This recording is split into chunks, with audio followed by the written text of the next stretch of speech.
Radio Sucesos 101.7 FM presenta su noticiero Sucesos con Milton Pérez y Verónica Larrea. Un periodismo libre para una democracia plena. Los hechos y las opiniones de los sucesos que marcan nuestro tiempo.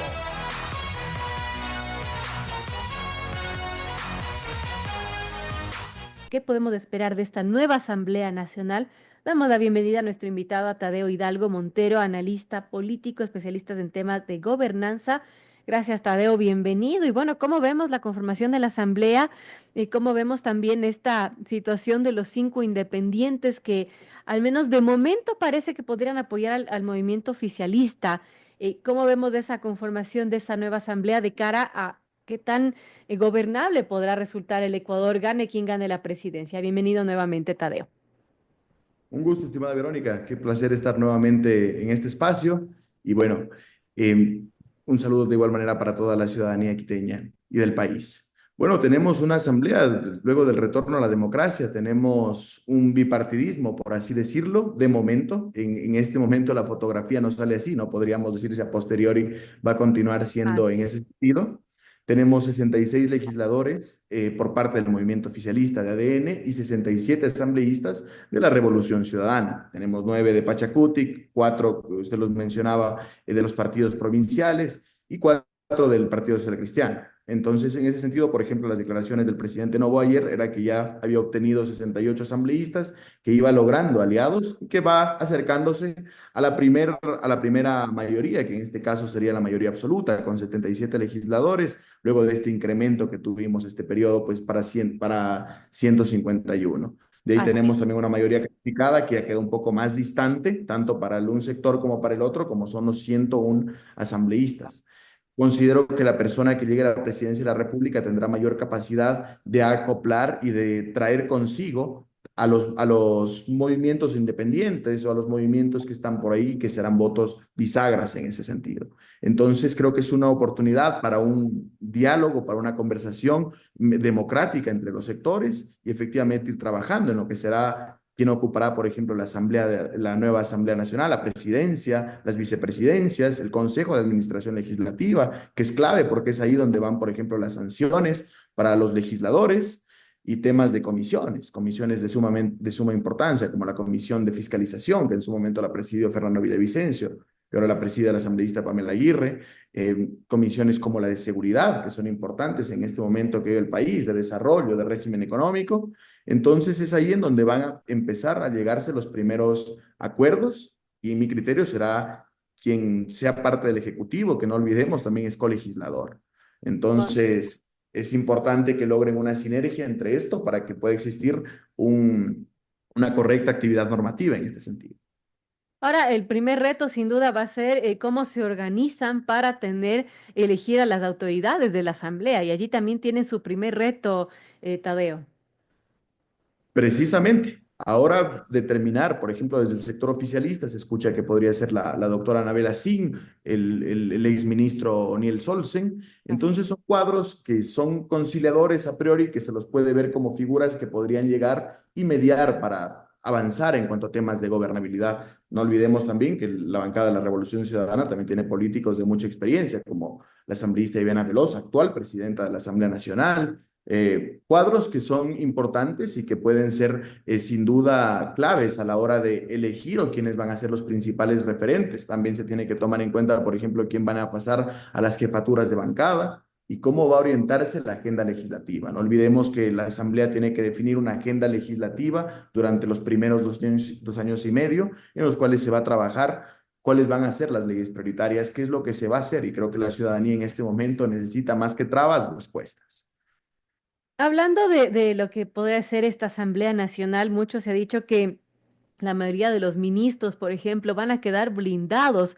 En ese sentido, bueno, va a ser difícil, por ejemplo, conseguir esa mayoría calificada, por ejemplo, cómo negociar entre ambas, entre dos fuerzas que son bastante opuestas, y en el sentido de, por ejemplo, fiscalizar a un ministro de Estado. Prácticamente va a ser muy difícil la fiscalización en este nuevo legislativo. En política nada es imposible. Yo diría que el primer año va a ser complicado, capaz a mediados del periodo y ya no tanto. Yo no diría que se queda blindado por siempre. Es muy pronto. En Ecuador ya vemos que nunca podemos decir nunca. Yo no diría que va a existir un blindaje permanente ni para un sector ni para el otro. Es mucho de momentos esto de la política y yo no hablaría de un blindaje tal vez en los primeros años, pero para el tercer, cuarto año yo no descartaría que puede existir ya una mayoría calificada en ese caso para una destitución de un ministro. Va a ser complejo, pero no imposible, estimada Verónica. Claro, y por ejemplo, bueno, hablando de la fiscalización de los ministros, ahí se necesita la mayoría calificada. También el tema de las enmiendas a la Constitución, que entiendo que ahora que se han planteado tantas enmiendas de parte del Ejecutivo, si se quiere tratar aquello, también va a necesitar de ese número de votos en la Asamblea Nacional. Precisamente, el Ejecutivo, el presidente Noboa ha señalado en diversas ocasiones que esta constitución le genera muchos inconvenientes a la hora de tener gobernanza. Le genera muchos inconvenientes porque le toca estar enmendando una asamblea que no precisamente él siente que no le apoya, y eso se lo ve en los vetos que han venido, por ejemplo, recientemente. Se ha vetado de las últimas 15 leyes que ha enviado la Asamblea Nacional, aproximadamente unas 12. Entonces se puede ver existe una discrepancia presente. Por eso ha mencionado, inclusive no ha descartado una asamblea constituyente a la cual él quisiera llegar en ese sentido para poder hacer ya una nueva constitución, volver a foja cero y poder reiniciar este tema. Sin embargo, esto tendrá que analizarlo y como esto es muy de momentos, tendrá que en el primer año darse cuenta cómo va saliendo esto. Y en los términos legales, así mismo se determina, no se puede iniciar esto hasta por lo menos el primer año. Entonces, ahí se tendrá que ir estableciendo cómo es la dinámica de la nueva asamblea y cómo va a irse modificando estas cuestiones. Yo creo que en ese sentido va a depender mucho de lo que en el primer año se pueda alcanzar o no, si él logra ser reelecto presidente o cómo va también reaccionando la candidata González, porque no olvidemos, se habla del presidente Noboa, pero no olvidemos que grandes voceros del partido y líderes como el expresidente Rafael Correa no han descartado tampoco era una asamblea constituyente. Entonces hay que tenerlo muy presente este cuadro y cómo se va a ir realizando. Para mí dependerá expresamente de cómo se desarrolle el primer año de gobierno. Así es, va a ser clave quién llegue primero a la presidencia y cómo va a ser ese primer año, qué gobernabilidad tendría, cómo van a lograr acuerdos, a lograr parlamentar en la asamblea, justamente, porque, por ejemplo, se mencionaba, ¿no? Para tener una mayoría calificada, si es que ADN es el que está en el oficialismo y necesita, pues, sumarse a sumar legisladores, por ejemplo, para que apoyen sus propuestas, necesitaría, obviamente, a los de Pachacuti, necesitaría al Partido Social Cristiano, pero también al menos unos 17 correístas que se les unan. Y eso parece, al menos por ahora, una tarea bastante difícil. Bueno, ya se han visto, por ejemplo, algunos desengranajes dentro del Ha propio habido Partido de la camisetazos, Revolución ¿no? Ciudadana. Ya no es como antes. Yo me atrevería a decir que ya no es como antes, que eran un poco más unidos, por así decirlo. Noto que ya existe un poco más de diferencias propias del quehacer político. Entonces ya no determinaría que sería imposible que se vayan desgranando dependiendo de cómo van los resultados. Hay que tener en cuenta también que en 2027 tendremos unas elecciones seccionales y de eso también dependerá mucho de cómo se puedan alcanzar las mayorías a futuro. Si en las elecciones seccionales no le va tan bien al Partido de la Revolución Claro. Ciudadana, podremos ver un cambio importante en el mapa electoral y cómo se van construyendo ciertas cuestiones. Por supuesto. Bueno, ahora hablando ya del tema de gobernabilidad, sea quien llegue a la presidencia, Tadeo, ¿qué se puede esperar para el Ejecutivo de tener una asamblea como tal y como está conformada en esta nueva asamblea, bipartidista casi? ¿Qué tan gobernable resultaría en ese sentido un país con una asamblea conformada tal y como está ahora? Considero que ambas bancadas parten desde una votación muy interesante, muy respetable y que sin duda es importante destacarlo. Ambas tienen una votación muy respetable que les ha permitido alcanzar la mayoría de escaños. Es ahí en donde tienen que entrar en un diálogo democrático y acuerdos reales y plausibles, y en eso también deberían hacerles un llamado a las fuerzas que son minoritarias a que en realidad destraben algunas cuestiones y en realidad aprovechen este momento para poderse unir en realidad a la persona o al modelo que en realidad le presente una agenda de país en ese sentido. van a tener, por ejemplo, que dialogar con el Pachacutic, tanto Revolución Ciudadana como ADN tienen esa tarea de dialogar con este sector indígena que es muy importante y que no solo recopila indígenas, sino muchos ciudadanos que se sienten vinculados con las ideas que se promueven ahí.